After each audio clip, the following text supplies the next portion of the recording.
Hello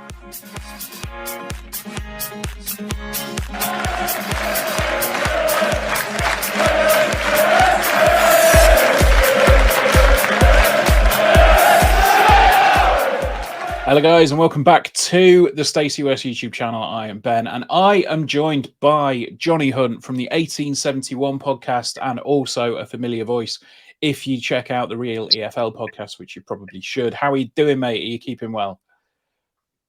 Yeah, good, mate. All good. Looking forward to another game.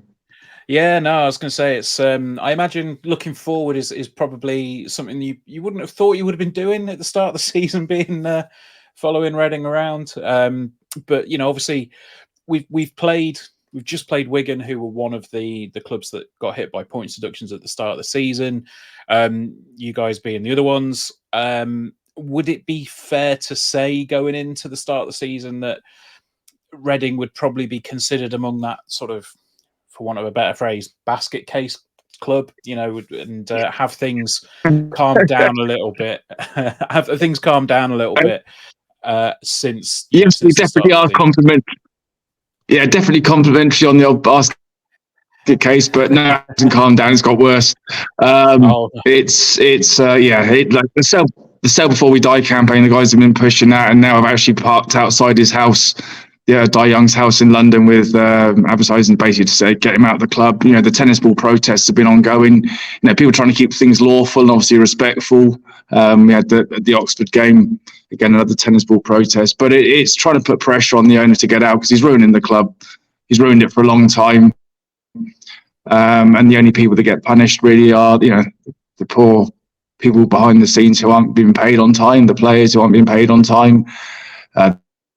The taxman's not being paid on time, and the fans who, you know, it's our club. We've been here for a long time, and it's desperate to see. And I don't think any football fan would wish it on anyone to see this situation. You know, it's horrible. You know, football, you know, promotion, relegation, that happens. We got relegated last season, but to actually the fear of losing your club is horrific. Especially, you know, a club like, I think we're the sixth oldest club in the league, 1871 as we were. You know, it's horrible, and you know, trying to focus on, you know, the positives of, you know, performances, and you know that's been difficult as well because, you know, we've got a very young squad and under embargoes because of the owner. You know, the points deductions already this season, 16 in total, the last 3, including 4 this season. So it's stressful. It's not enjoyable, but you know, you have to pull together and just try and look for, you know, we've won an away game for the first time in a year. Hopefully it'll be the second one on Saturday. Well, let's not get ahead of ourselves on that one just yet. Obviously, you know, Ruben Sellers coming in is like you say, you've had a young squad. You had a lot of turmoil in the summer. Has he steadied things in terms of performances, and can you start to see a way out of the predicament that you're in? Obviously, second from bottom at the moment. Without the points deduction, you'd just be outside the relegation zone. Do you think that's achievable to hit by the end of the season? And you know, obviously, you mentioned the embargoes in January. Are you a little bit fearful going into January? How is it looking going forward at the minute?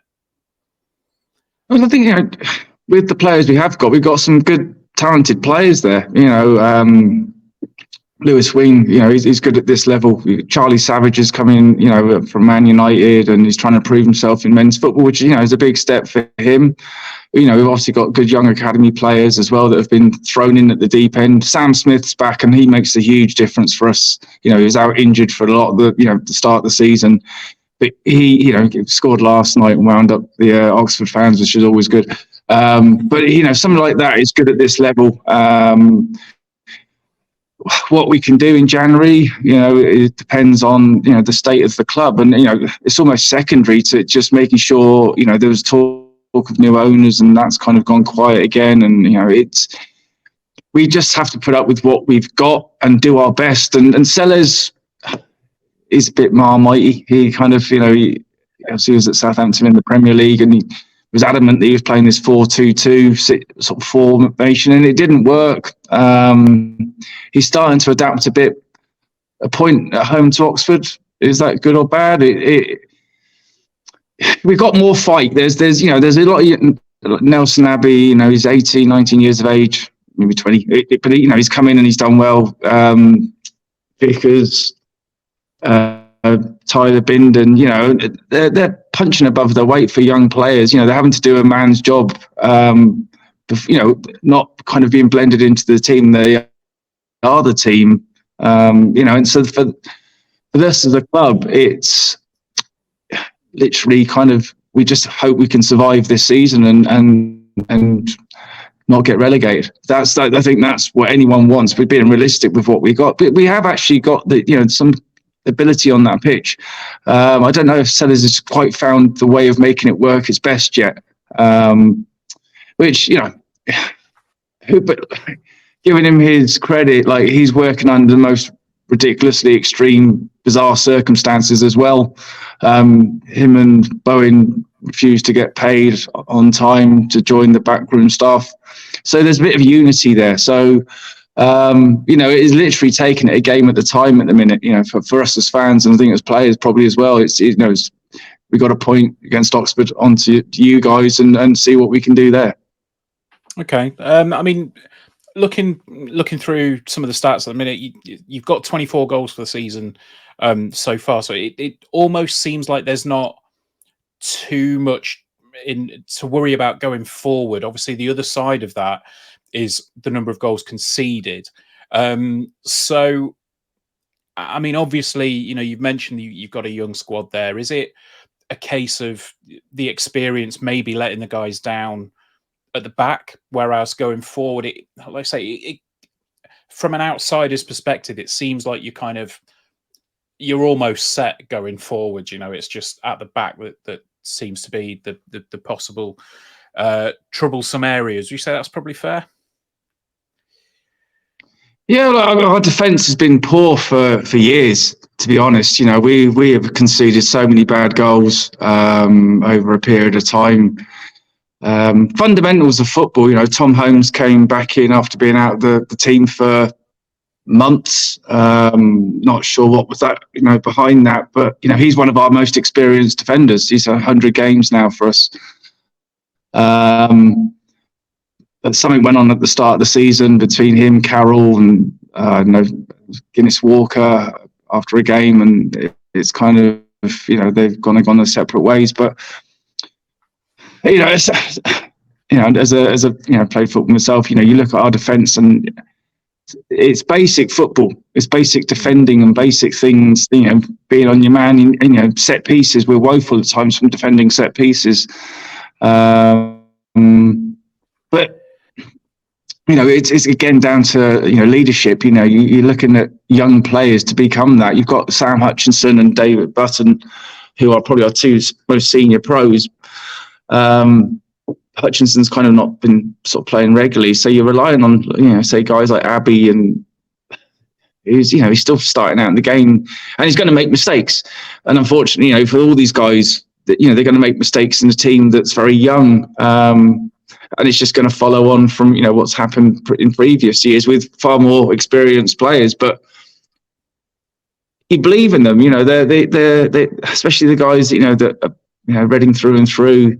They're doing their best for the club, and that's, as a fan, that's all I can ask. You don't know if you're getting paid month by month. That must have a huge impact on their mental health. So you're giving them. You have to give some leeway to these guys because they're doing what they can, and there's fight on the pitch. That we went goal down v Oxford and we came back.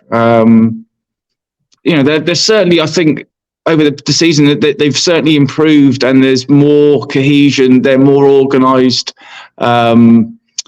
It's there's still going to be blips. We're going to get bad results. We're going to lose games. But putting that away record to bed after a year is a huge thing, because that just becomes new set of players mentally.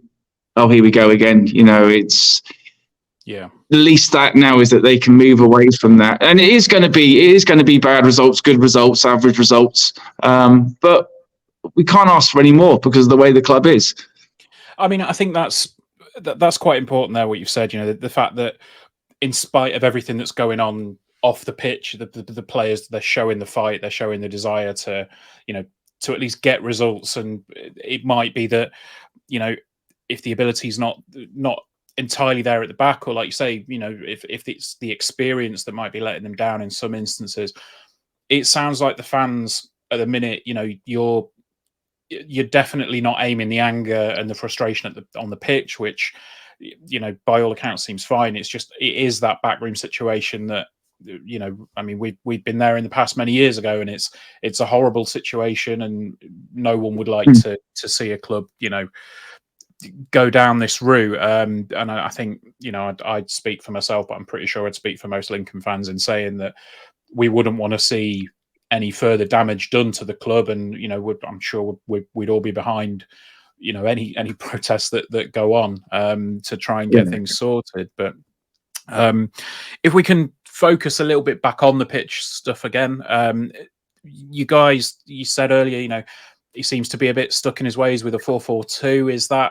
Is there any signs of that changing? And other than that, how do you tend to set up, you know, styles of play? Are you a get it forward kind of side, or is it a nice sort of smooth motion building up from the back?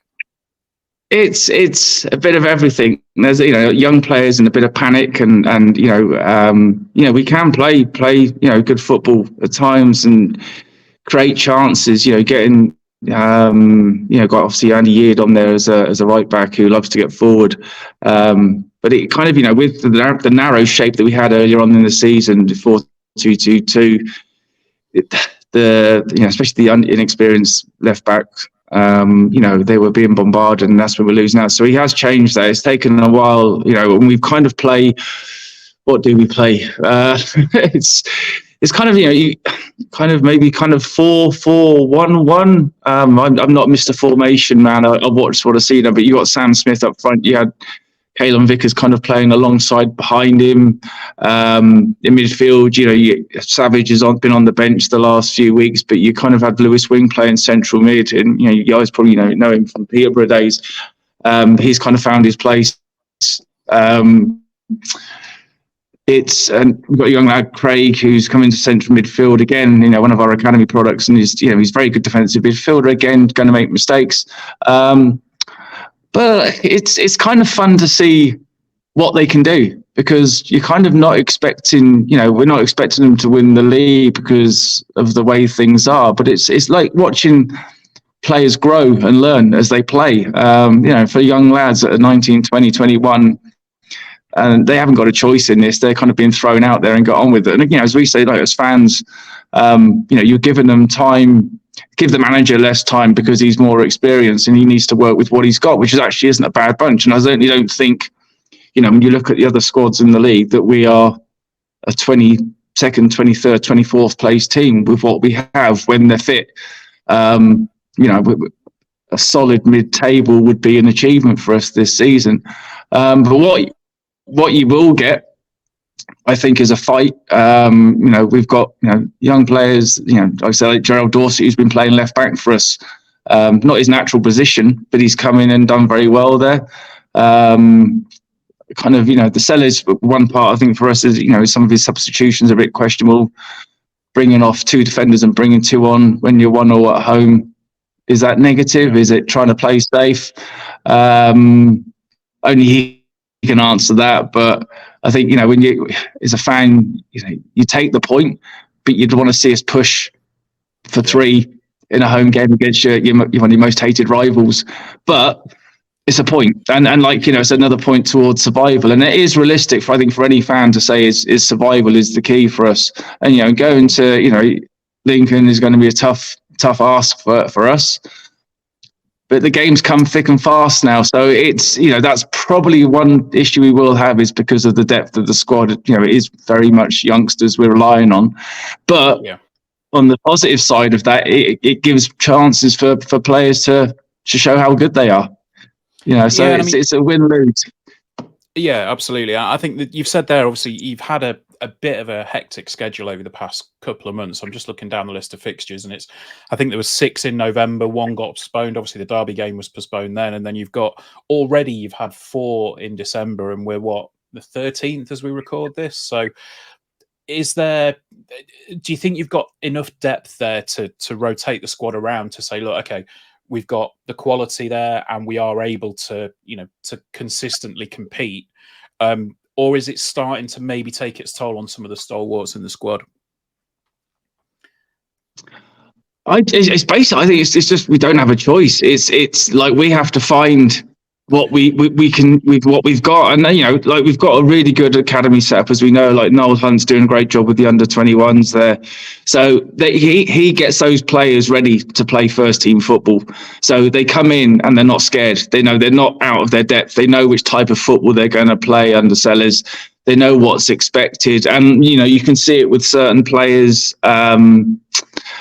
that have played previously and are now not welcome kind of first team wise, including some younger players. So it's about a mental attitude and that willingness to fight. I said about one with Tom Holmes there and a couple other players, Guinness Walker. They're experienced players with our squad, but if they're not pulling their weight or they're not doing what's expected of them, he's not afraid to bring in young players. And obviously, we've had the trophy as a distraction where I think we scored 900 goals now in 3 or 4 games, which it's been fun. We can win what was the previously Pizza Cup to whatever the Motors Cup is. And I think for the players, it's been giving them the opportunity to go and express themselves in that format where there's not points up for grabs, that kind of thing, where they can just go and play football, probably like almost treat it like an under-21s or under-23s game where they can just play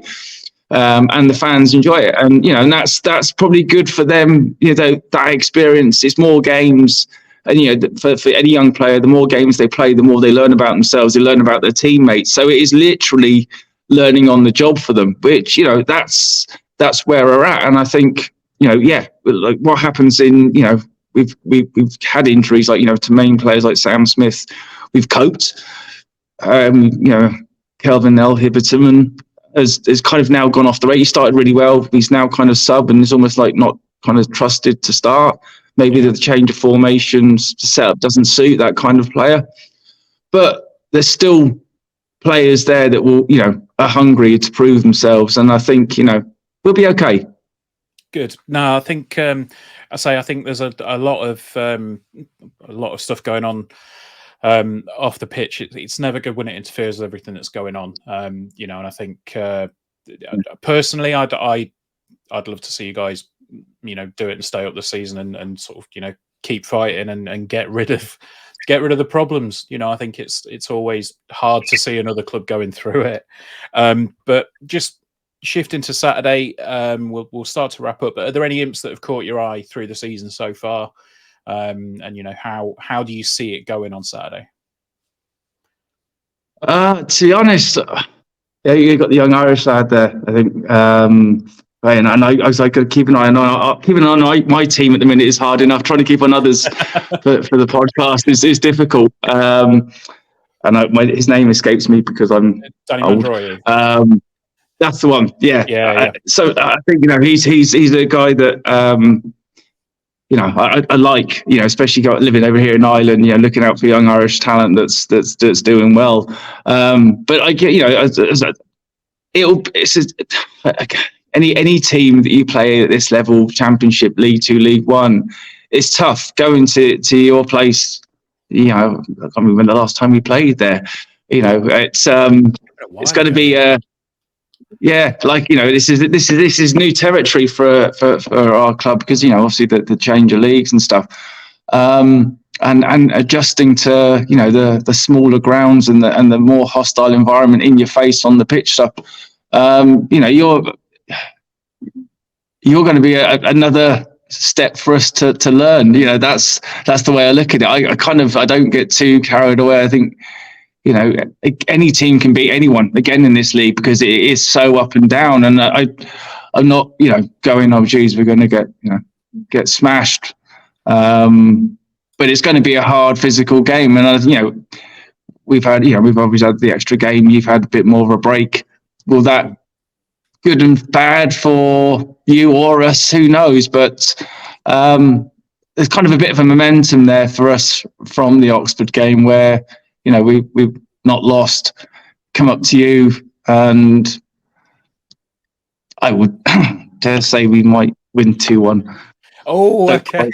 I was going to say, are we going to get a prediction? And yeah, it's a 2-1 for Reading. Last time you guys came up to Central Bank, I believe, was 1999. So Darren Caskey played. I remember that one. Potentially so. Yeah. I mean, it's been a while. Let's just put it that way. What was the score? You're asking there. Charlie has dropped 99. I can see his little face in the chat at the minute, just trying to scramble for that one. But we'll come back. Remember those days? Yeah, no, I say it's been a while. But look, I think we'd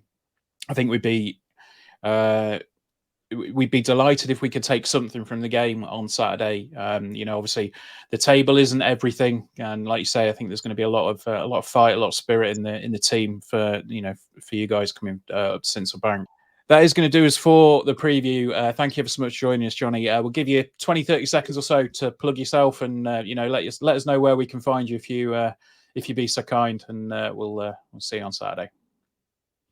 Yeah, no worries. Yeah, it's the 1871 podcast. We cover all things Reading players of old, and a bit of positive nostalgia. We haven't done one for a while, but we kind of do it as and when our schedules, myself and Mark and Dylan Kerr, ex-Royal, is available. Hopefully we'll do some again, obviously with the Real EFL, and also, big around the Talking Royals, which is a mental health peer support group we do online for Reading fans. It'd be great to see other clubs, including yourself, do something similar or join us, because I think, mental health is huge in the world, and especially for Reading fans at the minute. We're all going through the mill a lot. So reach out, support each other, and have a good Christmas, but hopefully it doesn't start on Saturday for you guys. No, it's fantastic incentive, mate. Really, it's an important topic close to my heart as well. So no, it's good to see. But like you said, we're going out on Saturday for some drinks after the game, and we'd love it to kind of have a bit of a springboard of a win. So might disagree on that one, but other than that, really appreciate you joining us, Johnny, and we'll see you soon. Up the Imps.